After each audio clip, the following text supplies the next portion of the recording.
So kidney function test. त्यानंतर kidneys काय काम करतात. किडनीज काय करतात, आता आपल्या बॉडीमध्ये आपण जे काही ड्रग इनटेक वगैरे घेतो ते सगळे जातात लिव्हरकडे. लिव्हर त्याला मेटाबोलाइज करतं आणि मग जे वेस्ट प्रोडक्ट्स फॉर्म होतात ना ते किडनीज थ्रू बॉडीतून बाहेर फेकले जातात. आणि असंच करून आपली किडनीज आपल्या बॉडीमध्ये वॉटर आणि इलेक्ट्रोलाइट्सचा बॅलन्स ठेवते. मग आपण KFT का करतो. KFT यासाठी करतो की किडनीचं जे काम आहे की वेस्ट एलिमिनेशन वगैरे किंवा बॉडीचं फ्लुइड आणि इलेक्ट्रोलाइट्स मेंटेन करून ठेवायचं, हे ते किडनीज प्रॉपरली काम करतायत का हे चेक करण्यासाठी आपण KFT करतो. आता हे सोडून आपण कधी कधी KFT करतो टू बी स्पेसिफिक जर आपल्याला नेफ्रोटॉक्सिक ड्रग्स द्यायचे असतील. सो नेफ्रोटॉक्सिक ड्रग्स देण्याआधी आपण हे चेक करा की किडनी ओके आहे का, ती हे नेफ्रोटॉक्सिक ड्रग्स सहन करू शकते का, त्यासाठी आपण KFT करायचं. मग काही डायबेटिक नेफ्रोपॅथी झाली किंवा खूप दिवस जर डायबिटीज असेल तर त्याच्यामुळे डायबेटिक नेफ्रोपॅथी होऊ शकते, हे चेक करण्यासाठी आपण KFT करतो. जर ॲन्युरिया होत असेल म्हणजे युरिन फॉर्मेशन होतच नसेल तर अशा केसमध्ये आपण ते कन्फर्म काय प्रॉब्लेम आहे त्याच्यासाठी आपण KFT करतो. मग अक्यूट किडनी डिसीज असेल किंवा क्रॉनिक किडनी डिसीज असेल ह्या केसमध्ये आपण KFT करतो. आता KFTमध्ये आपण काय काय बघतो हे आपण एक एक करून बघू. तर पहिलं येतं सिरम युरिया. सिरम युरिया म्हणजे काय असतं, तर लिव्हरमध्ये काय होतं आपल्या बॉडीचे जे काही प्रोटीन्स आहेत त्यांचं ब्रेकडाऊन होतं, ते डिग्रेड होतं. म्हणजेच एक कॅटाबॉलिझम जी आपली प्रोसेस असते ती होती लिव्हरमध्ये. सो जेव्हा प्रोटीन्स ब्रेकडाऊन होतात तेव्हा अमिनो ॲसिड्स फॉर्म होतात आणि अमिनो ॲसिड्स पण असंच ब्रेकडाऊन होऊन एंडला युरिया फॉर्म होतं. सो हे जे युरिया आहे हे लिव्हरमध्ये फॉर्म होतं. सो युरियाला काय म्हणतो आपण, it is end product of protein catabolism, कारण प्रोटीनच्याच ब्रेकडाऊन होऊन युरिया फॉर्म होतं. So this is end product of protein catabolism आणि हे लिव्हरमध्ये प्रोड्यूस होतं. युरिया सायकल जी आहे ही अख्खी युरिया सायकल लिव्हरमध्ये होती आणि आपलं युरिया लिव्हरमध्ये प्रोड्यूस होतं. आता त्याचं एक्सक्रीशन कसं होतं, लिव्हरमध्ये हे फॉर्म झालं मग ते ब्लड थ्रू येतं आपल्या किडनीजमध्ये. मग किडनीजमध्ये जे नेफ्रॉन्स असतात, नेफ्रॉन्समध्ये जे ग्लोमेरुलस असतं त्यांच्या थ्रू अल्ट्रा फिल्ट्रेशन होतं ह्या युरियाचं, किंवा जे आपल्या पुढे ट्युब्युल्स असतात त्यांच्या थ्रू सिक्रिशन आणि रिॲब्झॉर्प्शन होतं आपल्या युरियाचं आणि असं हे युरिया एक्सक्रीट होतं. आता युरियाची ब्लडमध्ये नॉर्मल लेवल काय असते 20 to 45 mg/dl, पण हे सिरम युरिया आहे. सिरम युरिया एक गोष्ट असती आणि ब्लड युरिया नायट्रोजन एक गोष्ट असती. सो इथे आपण बघतोय सिरम युरिया. म्हणजे सिरममध्ये युरियाची नॉर्मल लेवल असते 20 to 45 mg/dl. आता सिरम युरिया आणि ब्लड युरिया नायट्रोजन म्हणजे काय. आता जर मी ब्लड कलेक्ट केलं त्या ब्लडमधून मी सिरम सेपरेट केला आणि मग त्या सिरममध्ये किती युरिया हे बघितलं तर ह्याला आपण म्हणतो सिरम युरिया, ज्याची नॉर्मल लेवल असते 20 to 45 mg/dl. पण जर मी ब्लड घेतलं आणि त्या ब्लडमध्ये किती युरिया आहे हे बघितलं तर त्याला आपण म्हणतो ब्लड युरिया नायट्रोजन. आणि आता पहिल्या केसमध्ये कसं होत होतं, आपण ब्लडमधून सिरम सेपरेट करत होतं. सेकंड केसमध्ये आपण डिरेक्टली ब्लडमध्येच किती युरिया आहे बघतोय. मग सेकंड केसमध्ये ते युरिया जरा डायल्युटेड फॉर्ममध्ये आहे ना, सिरम कसं फक्त सेपरेट होतं, पण इथे ब्लड जास्त म्हणजे ते सिरम आपलं डायल्युटेड फॉर्ममध्ये, त्याच्यामुळे जे ब्लड युरिया नायट्रोजन लेवल आहे ना ती थोडी कमी असती. वेरॅज जे सिरम युरिया लेवल आहे तो आकडा जरा मोठा असतो compared to BUN. So serum urea म्हणजे ब्लडमधून सिरम काढायचं आणि त्या सिरममध्ये किती युरिया आहे बघायचं. आणि ब्लड युरिया नायट्रोजन म्हणजे ब्लडमध्ये किती युरिया आहे हे बघायचं. So serum urea that is सिरममध्ये किती युरिया आहे त्याची नॉर्मल लेवल असते 20 to 45 mg/dl. आता हे जे सिरम युरिया आहे हे आपल्याला KFT केल्यावर कधी कधी वाढलेलं दिसू शकतं. आता मेन हे कधी वाढेल जर ते बॉडीमधून बाहेरच निघत नाही. आणि ते बॉडीमधून का बाहेर निघणार नाही, जर त्याचं फिल्ट्रेशन नीट होत नाही. म्हणजेच जर ग्लोमेरुलसमध्ये काही प्रॉब्लेम असेल तर युरिया वाढणार ना बॉडीमध्ये. सो ग्लोमेरुलर डिसफंक्शन असेल तर बॉडीमध्ये सिरम युरिया वाढणार. आणि एक गोष्ट लक्षात ठेवायची की युरिया तेव्हाच वाढतं जेव्हा ग्लोमेरुलरचं फंक्शन ऑलमोस्ट 50% कमी झालं आहे. 50%च्या खाली त्याचं फंक्शन खराब झालं तरच युरियाची लेवल वाढती. जोपर्यंत म्हणजे जे आपले ग्लोमेरुलस आहेत ते जर 20% खराब झालेत तरी ते युरिया एक्सक्रीट करू शकतात, फिल्टर करू शकतात. पण ते 50%च्या वरती जर खराब झाले मग ते युरिया फिल्टर करू शकत नाही, मग ब्लडमध्ये आपल्या युरिया वाढतं. सो युरियाची लेवल तेव्हाच वाढती जेव्हा ग्लोमेरुलसचं फंक्शनिंग 50% पण होत नाही, म्हणजे 50%पेक्षा पण कमी ग्लोमेरुलस फंक्शन करत असतं. अशा केसमध्ये युरियाचं लेवल वाढतं. आता अजून कधी आपल्याला युरियाची लेवल वाढलेली दिसू शकते जर बॉडीमध्ये काही मेटाबॉलिक डिसऑर्डर्स झाले असतील. फॉर एक्झाम्पल आता जर डायबिटीज झाले आणि खूप दिवस डायबिटीज झाले ना, मग डायबेटिक नेफ्रोपॅथी होती आणि डायबेटिक नेफ्रोपॅथी झाल्यामुळे ग्लॉमेरुलचं स्कारिंग होतं आणि जर स्कारिंग झाले म्हटलं फिल्ट्रेशन नीट होणार नाही, ज्याच्यामुळे युरियाची लेवल वाढत राहणार. सो हे झालं एक मेटाबॉलिक डिसऑर्डर्स. मग अजून स्टार्वेशनच्या केसमध्ये आपल्याला युरियाची लेवल वाढलेली दिसते. का? आता स्टार्वेशन झालं, तुमच्या बॉडीला खूप दिवस झालं जेवणच भेटलं नाही आहे, मग ते काय करणार, बॉडीमध्ये जे फॅट्स आहेत जे प्रोटीन्स आहेत त्यांना ब्रेकडाऊन करायला सुरू करणार, त्यांचं डिग्रेडेशन होणार, कारण बॉडीला कुठून तरी सोर्स पाहिजे ना एनर्जीचा. मग फॅट्स ब्रेकडाऊन होणार, प्रोटीन ब्रेकडाऊन होणार आणि जर प्रोटीन ब्रेकडाऊन खूप जास्त झाला तर प्रोटीन सायकलमध्ये एंड प्रोडक्ट काय होता आपला युरिया. आणि तेवढं आपलं ग्लोमेरुलस हे नाही करू शकत, एका लिमिटपर्यंतच फिल्ट्रेशन होणार, एका पॉईंटनंतर युरियाचं फिल्ट्रेशन नीट होणारच नाही कारण अति युरिया प्रोड्यूस होतं आहे. सो स्टार्वेशनच्या केसमध्ये फॅट आणि प्रोटीन ब्रेकडाऊन खूप वाढतं, ज्याच्यामुळे ब्लडमध्ये युरियाची लेवल खूप जास्त वाढते.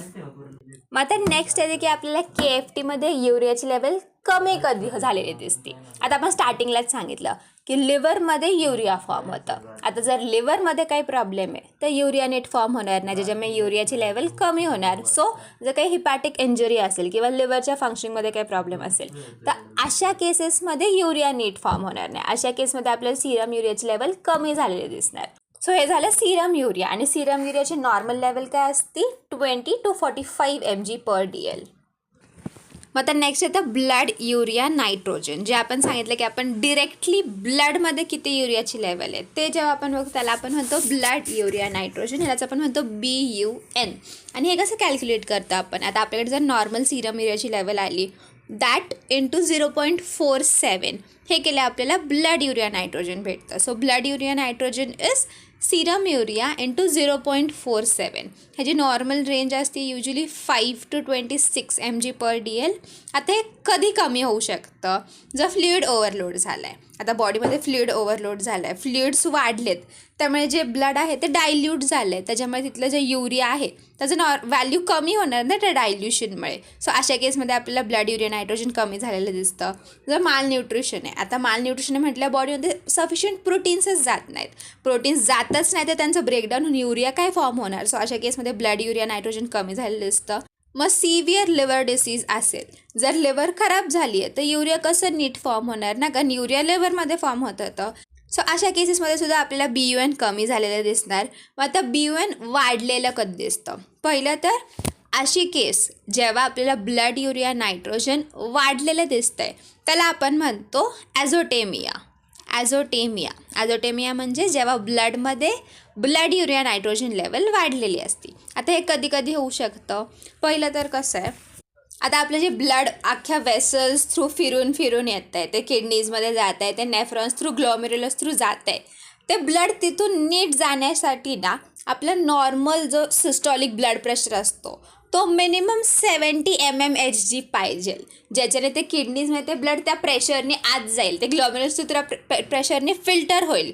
जर ह्याच्यापेक्षा पण कमी असेल, म्हणजे काही केसेसमध्ये फॉर एक्झाम्पल CCF किंवा शॉकच्या केसमध्ये, आता शॉकच्या केसमध्ये सुद्धा हायपोटेन्शन होतं, आपला BP कमी होतं, मग वॉमिटिंग, डायरिया, ह्या केसमध्ये आपला BP कमी झालेला असतो. आणि जेव्हा BP कमी झाला आहे म्हटलं आपलं जे सिस्टॉलिक ब्लड प्रेशर आहे ती व्हॅल्यू पण 70च्या खाली गेली आहे.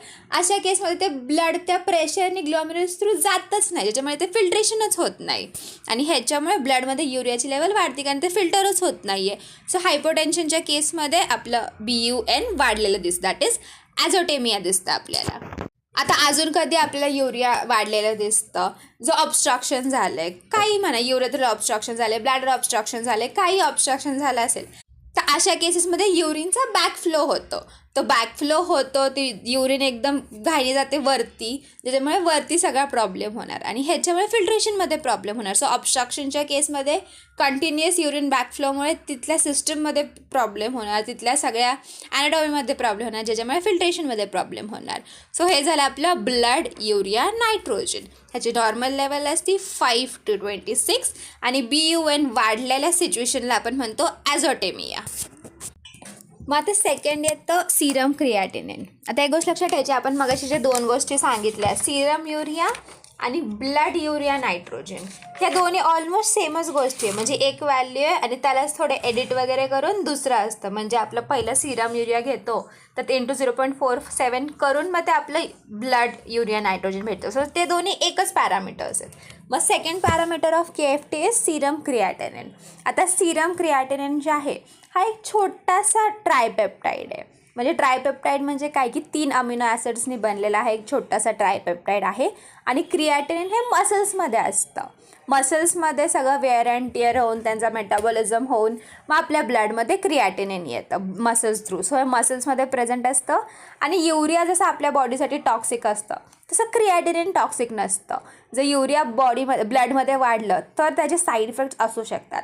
पण क्रिएटिनिन जर ब्लडमध्ये वाढलं तर ते काही टॉक्सिक नाही आहे बॉडीसाठी. ते फक्त ब्लडमध्ये वाढलं आहे ह्याचा अर्थ तुमच्या किडनीमध्ये काहीतरी प्रॉब्लेम, हेच आपण त्याच्यावरून हे करतो, इंटरप्रेट करतो. So this is non toxic unlike urea. आणि हे फक्त एक मार्कर म्हणून वापरतो आपण की क्रिएटिनिन किती आहे बघा, त्याच्याने आपल्याला कळेल की फिल्ट्रेशन कसं चाललं आहे. So this is used just as marker. आणि हे ग्लोमेरुलस थ्रूच फिल्टर होतं. आणि क्रिएटिनिनची normal level in blood is 0.6 ते 1.5 mg/dl. एकदम छोटा. आपण आधीच म्हटलं की हे स्मॉल ट्रायपेप्टाईड आहे. सो ह्याचा अमाऊंट पण ब्लडमध्ये थोडंच असणार, दॅट इज 0.6 to 1.5 mg/dl. आणि आपल्या बॉडीमध्ये क्रिएटिनिन केवढं आहे हे डिपेंड्स की तुमच्या बॉडीमध्ये मसल मास केवढा आहे. जर तुमचा मसल मास जास्त असेल मग तुमच्या ब्लडमध्ये क्रिएटिनिन जास्त असणार. जर तुमचा मसल मास कमी असेल तर तुमच्या ब्लडमध्ये क्रिएटिनिन कमी असणार. Also it depends on muscular wear and tear. आता आपण बघूया ब्लडमध्ये जर सिरम क्रिएटिनिन कमी आहे ह्याचा अर्थ काय आहे की तुमचा मसल मास कमी आहे. ऑल्सो जर हायपरथायरॉइडिझम असेल, आता तुम्ही बघितलं असेल जे हायपरथायरॉइडिझमचे पेशंट असतात ना ते एकदम लुकडे सुकडे असतात, त्यांच्यात मसल मास नसतो. सो जर मसल मास नाही होत त्यांच्यात क्रिएटिनिन पण जास्त नसणार. सो त्यांची सिरम क्रिएटिनिनची लेवल व्हॅल्यू जरा कमीच येणार. मग सिरम क्रिएटिनिन वाढलेलं कधी दिसतं, वाढलं ह्याचा अर्थ काय की फिल्टर होत नाही आहे नीट, म्हणजेच ग्लोमेरुलर डिस्फंक्शन झाले काहीतरी ज्याच्यामुळे सिरम क्रिएटिनिन वाढलं आहे. सो हे झालं आपलं सिरम क्रिएटिनिन. हे मसल्समध्ये प्रेझेंट असतं. हे एक स्मॉल ट्रायपेप्टाईड आहे. ह्याचं काही वाढल्याने ह्याने काय आपल्याला धोका होत नाही. हे फक्त आपण एक मार्कर म्हणून यूज करतो. आणि ह्याची नॉर्मल रेंज असते फ्रॉम 0.6 to 1.5 mg/dl.